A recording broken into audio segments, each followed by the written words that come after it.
Hello student, আবার আমি তোমাদের স্যার চলে এসেছি আরেকটা নতুন ভিডিও নিয়ে। ক্লাস একাদশ শ্রেণীর ব্যবহারিক ভূগোলের প্রথম ইউনিট ম্যাপ, তার ইম্পর্টেন্স এবং তার ব্যবহার নিয়ে। তোমরা নিশ্চয়ই দেখেছো, আমরা আগের ক্লাসে ইউনিট 1-এর যে ম্যাপের শ্রেণীবিভাগ সম্পর্কে আলোচনা করেছিলাম এবং তারও আগে আমি আরেকটা ভিডিওতে আলোচনা করেছিলাম ম্যাপ কাকে বলে এবং ম্যাপের কম্পোনেন্টস। তাহলে এর আগে দুটো ভিডিও ম্যাপ নিয়ে আমি করেছি, সেটা হচ্ছে ম্যাপের সংজ্ঞা এবং তার কম্পোনেন্ট একটা ভিডিও, তারপরে ভিডিওটা করেছি ম্যাপের শ্রেণীবিভাগ নিয়ে, অর্থাৎ ক্লাসিফিকেশন অফ ম্যাপ। এবং পুরোটা নিয়ে একটা পিডিএফ অবশ্যই ভিডিও বানিয়েছি।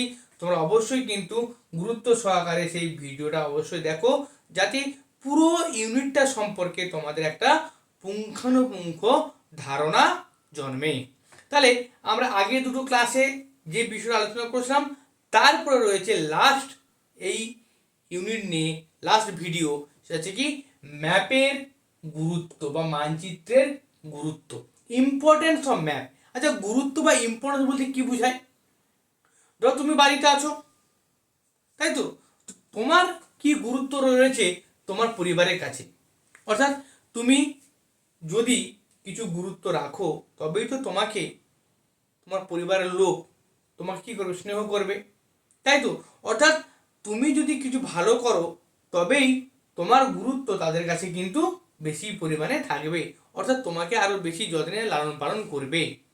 তেমনি প্রত্যেকটা বিষয়ের কিন্তু গুরুত্ব বা ইম্পর্টেন্স রয়েছে, যার সাহায্যে, এই গুরুত্বের সাহায্যেই সেই বিষয় বস্তুটাকে চিহ্নিত করা যায় এবং সেই বিষয় বস্তুটি সবার কাছে উপস্থাপনযোগ্য হয়ে ওঠে। তেমনি মানচিত্রের গুরুত্ব, এই যে আমরা মানচিত্র সম্পর্কে জানলাম, শ্রেণীবিভাগ, সংজ্ঞা, কম্পোনেন্ট, এগুলো কেন করব, কেন জানবো, কিসের জন্য জানবো? যদি না সেটা আমাদের কোনো উপকারে লাগে। এই যে উপকারে লাগছে, এই উপকারে লাগা যে বিষয়টা, সেটাই হচ্ছে গুরুত্ব। তার কি উপকার লাগছে? মানচিত্র উপকার লাগছে। তাহলে মানচিত্রের ইম্পর্টেন্স হচ্ছে এটাই, যে কতটা সে মানুষের কাজে লাগছে, অর্থাৎ আমাদের কাজে লাগছে। তাই ইম্পর্টেন্স অফ ম্যাপ সম্পর্কে জানা আমাদের কিন্তু খুবই গুরুত্বপূর্ণ। বিসি পুনিয়ার মতে যে কোনো উন্নয়নমূলক কাজ, যোগাযোগ ইত্যাদি বিষয় সম্পর্কে জানতে গেলে কিন্তু আমাদের মানচিত্রের গুরুত্ব সম্পর্কে আমাদের খুবই জানা দরকার। তাই মানচিত্রের গুরুত্ব কিন্তু খুবই অপরিসীম। দেখো, প্রথম মানচিত্রের জন্য আমি কতগুলো পয়েন্টে আমি কিন্তু ভাগ করছি, 1 2 3 4 5 6, এই 6 পয়েন্টে আমি কিন্তু মানচিত্রের গুরুত্বটা তোমাদের কাছে উপস্থাপন করে তুলব। তাহলে প্রথম কি? স্থান নির্ধারণে। কার স্থান নির্ধারণে? মানচিত্র কার স্থান নির্ধারণ করে? যে বিষয়টা মানচিত্রের মাধ্যমে উপস্থাপন করি, তার স্থান নির্ধারণে কিন্তু মানচিত্রের গুরুত্ব রয়েছে। অর্থাৎ কি, যে কোনো পৃথিবীর কোনো স্থানের সঠিক অবস্থান আমরা যদি তুলে ধরি, সেটা আমরা মানচিত্রের মাধ্যমে কিন্তু আমরা তুলে ধরি। তাহলে সঠিক স্থান নির্ধারণে মানচিত্রে কিন্তু গুরুত্ব বেশি। দূরত্ব, দিক নির্ণয়, অর্থাৎ স্কেল, যেহেতু মানচিত্রে স্কেল থাকে, আমরা স্কেল দেখে মানচিত্র কিন্তু কত দূরে অবস্থিত, মানচিত্রে একটা স্থানের থেকে আরেকটা স্থান কত দূরত্বে অবস্থিত, সেইটা আমরা বাড়িতে বসেই কিন্তু দেখে দেখে নির্ধারণ করতে পারি, যদি আমরা ম্যাপের স্কেল আমাদের কাছে জানা থাকে। 3 নম্বর কি? পরিকল্পনা উন্নয়ন। পরিকল্পনা উন্নয়ন মানে কি? এই যে ধরো শহরে একটা রাস্তা করবো, বা আমাদের বাড়ির পাশ দিয়ে রাস্তা করব, গ্রামীণ রাস্তা করব, কোন জায়গা দিয়ে আমরা রাস্তাটা তৈরি করব, তার একটা মানচিত্র অঙ্কন করি। কোন রাস্তাটা কোন কৃষি জমির উপর দিয়ে যাবে, কোন পুকুরে পাড় দিয়ে যাবে কিনা, বা বাড়ির সামনে দিয়ে যাবে কিনা, বা রাস্তাটাকে আমাদের একটু বাঁকাতে হবে কিনা, বাঁকালে ভালো হবে কিনা, সেইগুলো যদি আমরা তৈরি করতে পারি, কিসের জন্য? সেই ম্যাপ থেকে আমরা জানতে পারি। অর্থাৎ পরিকল্পনা ও উন্নয়ন করতে গেলে আমাদের কিন্তু ম্যাপের প্রয়োজন হয়। কোনো রেল সেতু বানাতে গেলে, কোনো ব্রিজ বানাতে গেলে, রেলপথ নির্মাণ করতে গেলে, ধরো আমি নগরায়ন করব, কোনো জায়গায় নগরায়ন বসতিকে আরও ডেভেলপমেন্ট করব, বা আমরা প্ল্যানিং সিটি বানাবো, সেখানেও কিন্তু আমাদের ম্যাপের কিন্তু প্রয়োজন হয়। যে পরিকল্পনা ও উন্নয়নের স্বার্থে কিন্তু ম্যাপের গুরুত্ব কিন্তু অনেক বেশি। নেক্সট তারপরে কি আছে, শিক্ষা ও গবেষণা। শিক্ষা ও গবেষণা কাজে কিন্তু আমাদের ম্যাপের গুরুত্ব কিন্তু অনেক বেশি। ধরো শিক্ষা গবেষণা ম্যাপ কী করে জানবো, ধরো আমি এলইউসি ল্যান্ড কভার ল্যান্ড ইউজ একটা ম্যাপ তৈরি করব কোনো জায়গায়। ধরো আমাদের আমাদের সামনাসামনি ঘাটাল এবং পাঁশকুড়া আমাদের বাড়ির সামনে, তো সেখানে প্রচুর বন্যা হয়। তাহলে বন্যার সময় কি কি পরিবর্তন ঘটে, কি পরিবর্তন ঘটে, ল্যান্ডের পরিবর্তন ঘটে, তার ব্যবহারের পরিবর্তন ঘটে। অর্থাৎ ভালো করে জানবে যেখানে বন্যা হয় সেখানকার যারা চাষবাস করে, যারা চাষি কৃষক, তারা সেই মতো অনুযায়ী কিন্তু তারা কিন্তু সেই ল্যান্ডটাকে ব্যবহার করে। ল্যান্ডটাকে ব্যবহার করা মানে সেই ধরনের চাষবাস করে। তারা জানে এই সময় বন্যা আসবে, তাহলে এই সময় আমাদের এই ধান চাষ করতে হবে, বা এই সবজি চাষ করতে হবে, বা এই ধরনের বসতি আমাকে স্থাপন করতে হবে, উঁচু বিল্ডিং বানাতে হবে। তাহলে এই ধরনের ভূমিকে ব্যবহার করার জন্য তারা সুন্দর সুন্দর পরিবেশকে উপর নির্ভর করে কিন্তু তারা এই পরিকল্পনা তৈরি করে। তাহলে সেটিকে আমরা বলবো ল্যান্ড ইউজ ল্যান্ড কভার, অর্থাৎ ভূমিকে কীভাবে আমরা ব্যবহার করছি। আমরা যদি সেই মানচিত্র ফলো না করতে পারি তাহলে কিন্তু আমরা এই প্রাকৃতিক যে বিপর্যয়গুলো আছে সেইগুলো কিন্তু আমাদেরকে কি করবে, হেনস্থা করবে, আমরা বিপদে পড়ব। তাই শিক্ষা ও গবেষণা কাজে কিন্তু খুবই গুরুত্বপূর্ণ মানচিত্র। জলবায়ু ও পরিবেশ বিশ্লেষণে, এটা তো তোমরা সবাই জানো যে জলবায়ু বা পরিবেশ বিশ্লেষণ মানে কি, যে ওয়েদার ম্যাপ। আমরা স্যাটেলাইট চিত্র হবে কি হবে, ওয়েদার ম্যাপ তৈরি করে থাকি। সেই ওয়েদারকে বিশ্লেষণ করে আমরা বলতে পারি যে কতদিন বৃষ্টি হবে, নিম্নচাপটা কতদিন থাকবে, কখন ঝড় আসবে, কখন ঝড়ের ল্যান্ডফল হবে, ইত্যাদি সমস্ত কিন্তু আমরা ম্যাপের সাহায্যেই কিন্তু অ্যানালাইসিস করি। সেটা মানুষের তৈরি মানচিত্র হোক বা উপগ্রহ নির্মিত মানচিত্র হোক, যেটাকে আমরা স্যাটেলাইট ইমেজ বলি, সেই স্যাটেলাইট ইমেজটাকেও কিন্তু মানুষ তার নিজেদের প্রয়োজনে সঠিকভাবে ব্যবহার করে কিন্তু কি করে, পরিস্ফুট করে তোলে। তারপর সেটাকে বিশ্লেষণ করে আমাদেরকে আবহাওয়ার বিভিন্ন গতি প্রকৃতি সম্পর্কে ধারণা দেয়। দেখবে আবহাওয়ার যখন আলোচনা হয় বা আবহাওয়ার খবর পড়ে, সঙ্গে সঙ্গে ভারতের মানচিত্র দিয়ে কোথাও যেখানে হচ্ছে ল্যান্ডফল হচ্ছে কিংবা নিম্নচাপ হচ্ছে সেখানে একটা ধোঁয়ার আকারে ছবি দেখায়। তার মানে কি, সেটা হচ্ছে কিন্তু মানচিত্র। সেই মানচিত্রকেই যারা পরিবেশবিদ, যারা এটাকে জিআইএস রিমোট সেন্সিং পড়ছে, তারা কিন্তু এটাকে বিশ্লেষণ করে বলতে পারে যে কোথাকার নিম্নচাপ কতদূর পর্যন্ত বিস্তৃত হতে পারে। তাই জলবায়ু ও পরিবেশ বিশ্লেষণে কিন্তু মানচিত্রের গুরুত্ব বেশি। তারপরে প্রতিরক্ষা ও দুর্যোগ ব্যবস্থাপনা, একইভাবে সেনাবাহিনীদের ক্ষেত্রে আমাদের মানচিত্র খুবই গুরুত্বপূর্ণ হয়। কোথায় কোন জায়গায় কত ডিগ্রি অক্ষাংশ দ্রাঘিমাংশ মেনে আমি সেখানে বোম ফেলাবো, সেখানে বিমান চালাবো, বিমান কত দূর উচ্চতা উঠবে নামবে, কোথায় বিমান অবতরণ করবে, সেটাও কিন্তু খুবই গুরুত্বপূর্ণ এই মানচিত্র। মানচিত্রের সাহায্যেই কিন্তু সেনাবাহিনীরা সব কিছু কি তাদের পরিকল্পনা তৈরি করে। তাহলে বন্ধুরা, তাহলে মানচিত্রের গুরুত্ব কিন্তু খুবই বেশি।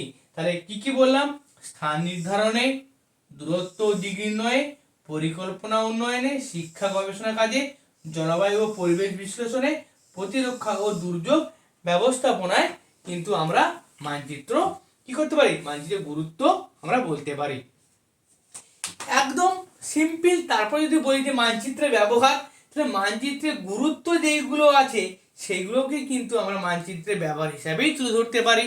তার মানে কি, কি কাজে, কেউ ধরো রাস্তা কেউ বেড়াতে গিয়েছে, সে কি হয়েছে, কোনো কারণে সে রাস্তা হারিয়ে ফেলেছে, বা কোন দিকে যাব আমরা ঠিকমতো জানি না, কোনো একটা দূর দেশে আমরা ড্রাইভ করে যাচ্ছি, আমরা কোন দিকে যাব বুঝতে পারছি না, তখন কি আমার কি ম্যাপের দরকার হয়। তাহলে সেটা কি ইউজার্স ম্যাপ, সেটাকে আমরা বলতে পারি কি মানচিত্রের ব্যবহার, এটাকে বলতে পারি কি মানচিত্রের ব্যবহার।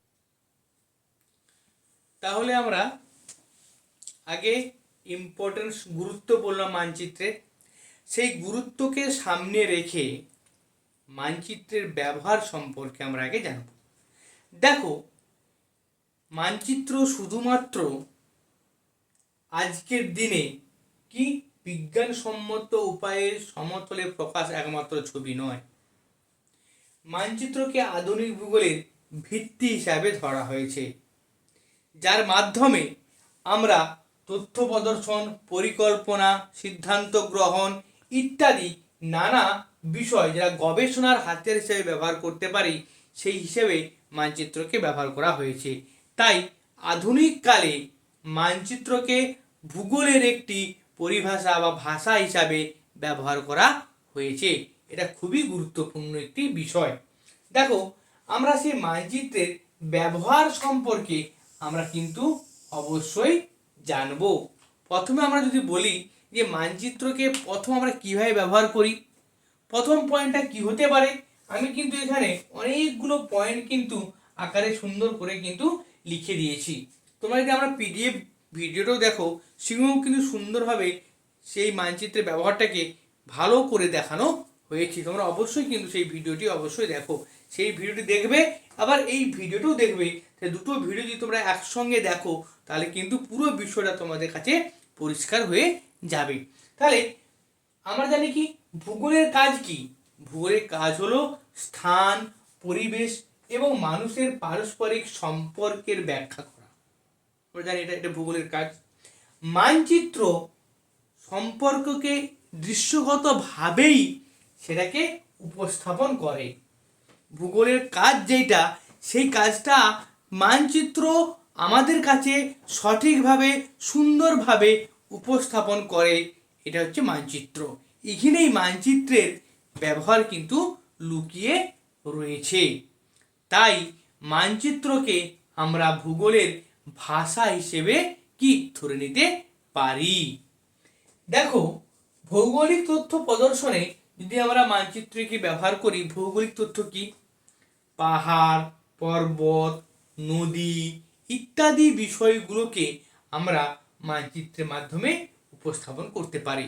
কোথায় পাহাড় রয়েছে? দেখো, উত্তর দিকে রয়েছে হিমালয় পর্বতমালা, দক্ষিণে রয়েছে কি ভারত মহাসাগর এবং বঙ্গোপসাগর, পূর্বেও রয়েছে পশ্চিমে আরব সাগর, তাই তো? তাহলে এই বিষয়বস্তুগুলোকে আমরা মানচিত্রের মাধ্যমে সহজেই বাড়িতে বসে আমরা কিন্তু দেখতে পারি। অর্থাৎ আমরা যদি দেখি যে ভারতের চতুর্সীমা কি কি রয়েছে, বা চতুর্সীমায় কি কি রয়েছে, চারিদিকে ভারতের অবস্থান কি কি রয়েছে, কোন কোন দেশ রয়েছে, কোন কোন পাহাড় রয়েছে, অর্থাৎ কোন কোন প্রতিবেশী দেশ, পাহাড় ইত্যাদি রয়েছে, কোন মহাসাগর রয়েছে, সেইগুলোকে জানার জন্য কিন্তু মানচিত্র খুবই ব্যবহারিক বিষয়। তাই জন্য তো আমরা মানচিত্রকে পড়েই আমরা সেই ভাষাটা কোথায় কোথায় চোখের সামনে স্পষ্ট হয়ে কিন্তু উঠে আসে। তাই আমরা মানচিত্রকে কি ভূগোলের ভাষা হিসেবে ব্যবহার করতে পারি। তাই প্রধান হচ্ছে মানচিত্রের প্রধান ব্যবহার ভৌগোলিক তথ্য প্রদর্শনে। তারপরে আসছে কি নেভিগেশন বা পথ নির্দেশ। নেভিগেশন বা পথ নির্দেশ, এটা কি পথ নির্দেশ এবং প্রতিরক্ষা। নেভিগেশন মানে কি প্রতিরক্ষা ক্ষেত্রে প্রাচীন কাল থেকেই মানুষ কিন্তু কি কম্পাস ব্যবহার করে। দেখছো তো, সমুদ্রে যাওয়ার পর আমরা কি কম্পাসের দিক নির্দেশ করি, এটা উত্তর দিক, দক্ষিণ দিক। এখন কিন্তু সেটাও কিন্তু আমরা মানচিত্র খুলে ফেলি, পুরো মাঝ সমুদ্রে যদি জাহাজ যায় মানচিত্র দেখি যে কোন রুটে গেলে আমরা সঠিক স্থানে সঠিক সময়ে পৌঁছে যাব, তখনই আমরা কিন্তু সেটাকে পথ নির্দেশ বলি। অর্থাৎ মানচিত্র ব্যবহার করে নাবিকরা নৌচলাচল যেমন করতে পারে, তেমনি প্রতিরক্ষা ক্ষেত্রেও আমাদের জলসীমা কতটা রয়েছে, আমাদের জলসীমায় কে ঢুকছে কে বেরোচ্ছে ইত্যাদি বিষয় কিন্তু আমরা কি দেখতে পারি। তাই মানচিত্রের ব্যবহারের আরেকটি গুরুত্বপূর্ণ ব্যবহার হলো প্রতিরক্ষা ক্ষেত্র এবং পথ নির্দেশ। তারপরে আসে প্রশাসনিক ও রাজনৈতিকভাবে ব্যবস্থাপনা মানচিত্র। প্রশাসনিক মানে কি, আমরা কোন কোন, ধরো আমাদের পশ্চিম মেদিনীপুর জেলা, তার প্রধান অফিস কোথায়? ডিএম অফিস, ডিস্ট্রিক্ট ম্যাজিস্ট্রেট কোথায় অবস্থিত? মেদিনীপুর সদরে। সেখান থেকে সে যদি দেখতে চায় যে আমার এরিয়াটা কতটা জুড়ে রয়েছে, আমার অধীনে কোন কোন প্রশাসনিক দপ্তর রয়েছে, কোন কোন জেলা রয়েছে, কোন কোন ব্লক রয়েছে ইত্যাদি জানার জন্য আমাদের কিন্তু মানচিত্রকে আমরা ব্যবহার করতে পারি। অর্থাৎ যদি জেলা হয় সে রাজ্য কমিটি দেখবে, যদি ব্লক হয় তাহলে কিন্তু কোনো জেলার ডিএম বা ডিস্ট্রিক্ট ম্যাজিস্ট্রেট সেটাকে দেখতে পারে। কোথায় দেখতে পারবে? মানচিত্রের মাধ্যমে দেখতে পারে যে এই জায়গাটায় কোনো ক্রাইম ঘটলো কিনা, এই জায়গাটায় কোনো ফ্ল্যাট হলো কিনা ইত্যাদি বসে কিন্তু সে ম্যাপিং করতে পারে। সেখানেও কিন্তু মানচিত্রের ব্যবহার কিন্তু খুবই গুরুত্বপূর্ণ। আরেকটি গুরুত্বপূর্ণ হচ্ছে সম্পদ অনুসন্ধানে, পরিবেশ গবেষণা বা সম্পদ অনুসন্ধানে। সম্পদ অনুসন্ধান মানে কি? যে ভূতাত্ত্বিক, খনিজ সম্পদ, বনজ সম্পদ, জলের উৎস ইত্যাদি আমরা খুঁজে বার করব। কোথায় খুঁজে, কোথায় কিভাবে আছে, কি পজিশনে রয়েছে, কি অবস্থানে রয়েছে, সেটা ব্যবহার করতে আমরা মানচিত্রের ব্যবহার করে থাকি। যেমন ধরো আমি সম্পদ আহরণ করতে যাব, কয়লা বা খনিজ তেল, বা কোনো জায়গায় জলবিদ্যুৎ বা তাপবিদ্যুৎ গড়ে তুলতে চাই, সেখানে আমরা কি কি দেখতে পাই? সেখানে আমরা ম্যাপে দেখতে পাই যে কোথায় অবস্থানগত ঠিকঠাক হবে, সব কিছু সুবিধা অ্যাভেলেবেল হবে কিনা, অর্থাৎ সমস্ত জিনিস আমরা সঠিকভাবে পাবো কিনা। সেক্ষেত্রে আমরা কিন্তু এই পরিবেশ গবেষণা ও সম্পদ অনুসন্ধানে আমরা মানচিত্রকে কিন্তু কি করি? ব্যবহার করি। তারপরে রয়েছে নগর পরিকল্পনা এবং কৃষি মানচিত্র বা কৃষি পরিকল্পনায়। কৃষি পরিকল্পনায় কি হবে রয়েছে? যে আমরা জানি যে কোন মৃত্তিকায় কোন কোন খনিজ সম্পদ থাকতে পারে, কোন মৃত্তিকায় কোন কোন চাষ ভালো হতে পারে, সেটা সম্পর্কে আমরা কিন্তু মানচিত্রে একটা ব্যবহার লক্ষ্য করতে পারি, যাকে আমরা বলবো এগ্রো ক্লাইমেট জোনিং। একটা মানচিত্র আমরা ব্যবহার করতে পারি যেখানে আমরা ক্লাইমেটের সঙ্গে, জলবায়ুর সঙ্গে কার কৃষি একটা সম্পর্ক তুলে ধরে সেই মানচিত্র প্রকাশ করতে পারি, যার মাধ্যমে একজন কৃষক জানতে পারে যে এখানে কি জলবায়ুতে কোন ধরনের মৃত্তিকায় কি ধরনের ফসল কিন্তু উৎপন্ন হতে পারে। ধরো আমরা দেখতে পারি, ধরো একটা সহজ উদাহরণ দিই, আমি যদি পশ্চিম মেদিনীপুরের পশ্চিম দিকে যাই, সেখানে লাল মাটি দেখতে পাই, ল্যাটেরাইট মৃত্তিকা দেখতে পাবো, সেখানে কি আমরা চাষবাস করতে পারবো? সেখানে অনুর্বর জমি। কিন্তু আমরা যদি দেখতে পাই যে গঙ্গা নদী বয়ে গেছে, কোন কোন জেলার উপর দিয়ে, কোন কোন স্থান দিয়ে গঙ্গা নদী বয়ে গেছে, তার উপকূলবর্তীতে কিন্তু প্রচুর জনবসতি লক্ষ্য করা যায়। তার কারণ কি? সেখানে প্রচুর কৃষিকাজ হয়ে থাকে। তাহলে আমরা গঙ্গা নদীর অববাহিকা অঞ্চল যদি আমরা ম্যাপিং দেখতে পাই, সেখানে আমরা দেখতে পাই যে সেখানে সেই অঞ্চলটা কিন্তু বনজ সম্পদ, কৃষিজ সম্পদে কিন্তু গুরুত্বপূর্ণ। এক্ষেত্রে কিন্তু আমরা মানচিত্রকে দেখেই কিন্তু সঠিক চিন্তা আমরা করতে পারি বা বুঝতে পারি কোন অঞ্চল কৃষিজ ভূমিতে উর্বর, কোন অঞ্চল মরুভূমিতে পরিণত হয়েছে। অর্থাৎ এইটাও কিন্তু আমরা মানচিত্রের সাহায্যেই লক্ষ্য করতে পারি। তাই মানচিত্রে ব্যবহারের আরেকটি গুরুত্বপূর্ণ ব্যবহার হলো পরিবেশ গবেষণা ও সম্পদ অনুসন্ধান, নগর পরিকল্পনা এবং বা কৃষি পরিকল্পনায় আমরা ব্যবহার করতে পারি। দ্বিতীয়টা কি? দুর্যোগ ব্যবস্থাপনায় মানচিত্র। দুর্যোগ ব্যবস্থাপনা মানচিত্র মানে কি? এটা তো আমি আগের বারে গুরুত্ব দিয়ে বলে গেছি যে দুর্যোগ গবেষণায় মানচিত্র মানে কি?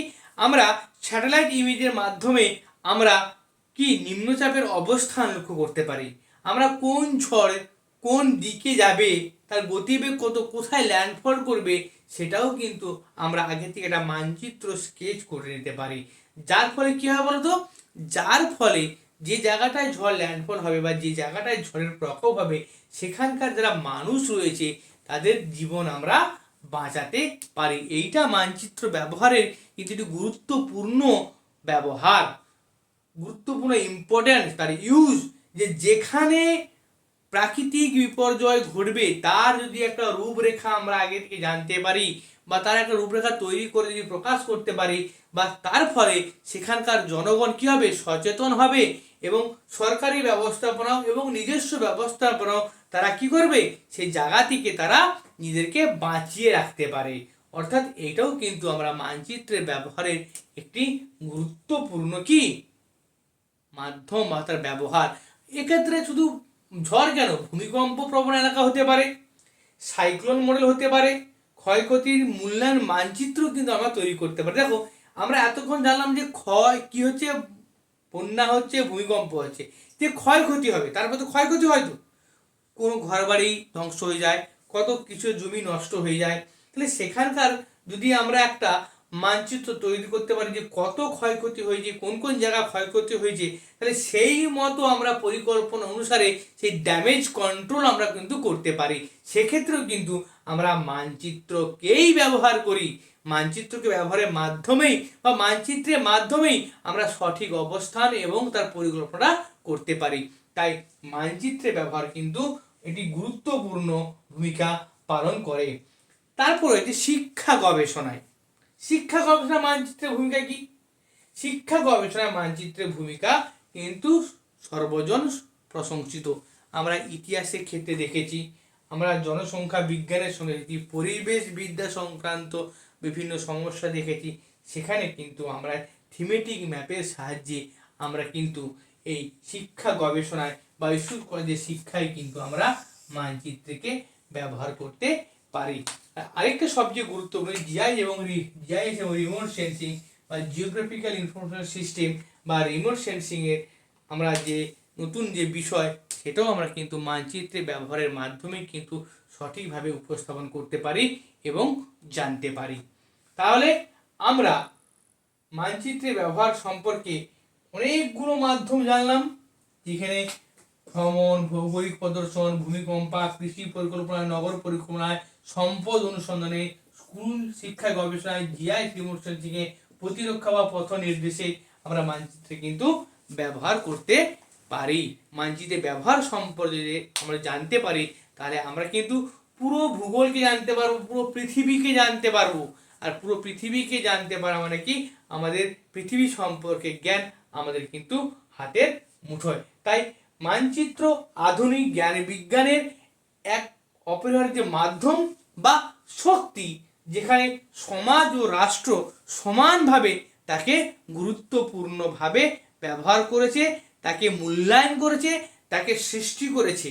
তাই ম্যাপ সর্বজন প্রশংসিত এবং ভূগোলের একটি প্রধান ভাষা হিসাবে আমাদের কাছে উপস্থিত হয়েছে।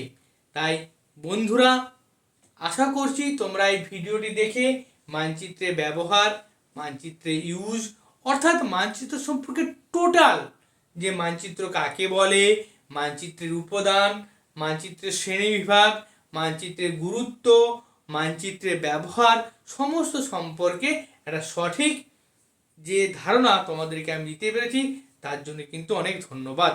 যদি ভিডিওটি অবশ্যই ভালো লেগে থাকে, তাহলে বন্ধুদের সাথে অবশ্যই শেয়ার করো এবং অবশ্যই সাবস্ক্রাইব করো।